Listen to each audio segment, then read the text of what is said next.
Sometimes you just need one person to stand up and say, enough's enough. That's exactly what Phil Thompson's done. The retiree brought his street to a standstill with a one-man protest. Thank you. If you can go over just past the barrier. What are you going to do if I go here? You can't stop me. I can walk over here and talk to these guys. I'm waiting for them to put the handcuffs on. Come on, police, come and arrest me. Can you stop this project? It's absolutely ridiculous what they're doing here. Go and rip someone else off, you lousy buggers. Feisty Phil is fed up. And tell that guy to get out of my drive. I'm not giving him permission to get on my property. The grandfather protesting a government power play to rewire the electricity supply outside his house by putting a pole into the existing roadway. Because this is where they intend to put a new electricity pole, and it shouldn't go here at all. It's early on the day the pole is set to go in, and Phil invites us in for coffee and a chat about the plan. These guys are idiots and they don't know what they're doing.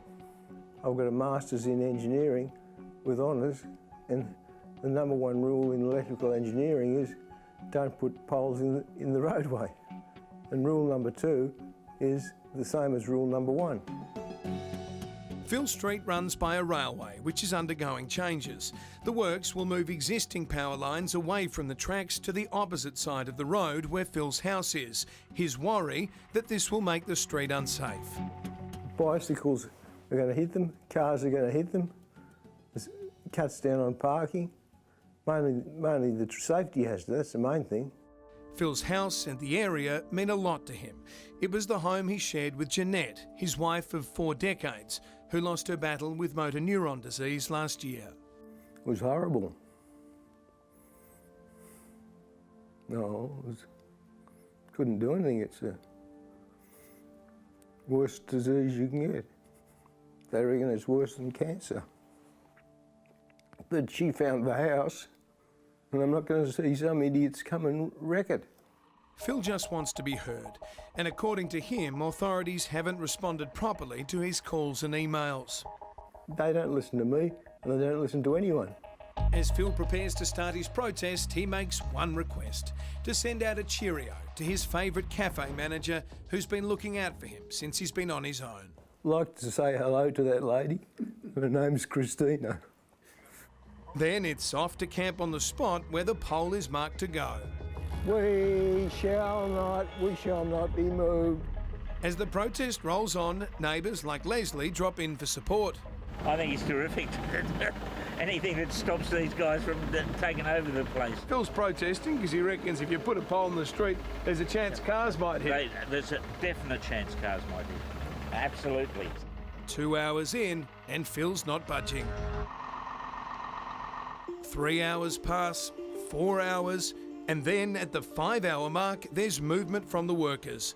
Barriers are put around Phil, and the police are called. What are you going to do about it? You want to arrest me? Put me in front of a judge. But no one wants to see Phil arrested. Matthew Gold is from Victoria's Level Crossing Removal Project, the authority behind the works. As part of that, we needed to move a pole, in the direct proximity of Philip's property. Once the works are finished, we'll have curbs around it and won't present any traffic or safety hazards in the final design. Matthew's team is lowering the railway opposite Phil's below the nearest major road so that drivers will never have to wait at boom gates to cross the tracks. Yeah, the team are continuing and will continue throughout the life of the project to work with Phil to minimise the disruption to the greatest extent we can. Back in the street, Phil's staying put. But power's been switched off in the area all day and isn't scheduled to come back until the works are done. It's become a real worry for a 91-year-old neighbour who would like her electricity back. Authorities ask if we know any way to get Phil to move, and maybe we do. A visit to his favourite cafe manager, Christina. Well, will you drive me down there? We'll drive you down. All right. Success. And the pole is relocated as we head to the cafe. Are you Christina? I am Christina. Phil's been telling us about you all day.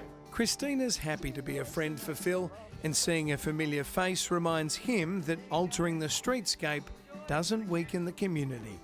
Hey Phil, power poles and holes aside, You were telling me about Christina all day. You quite like her, don't you?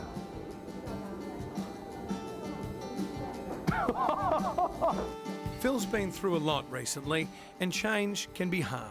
But the kindness of Christina and others at the cafe show him that people care.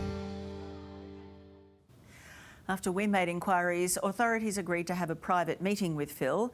Details about the project are on our website.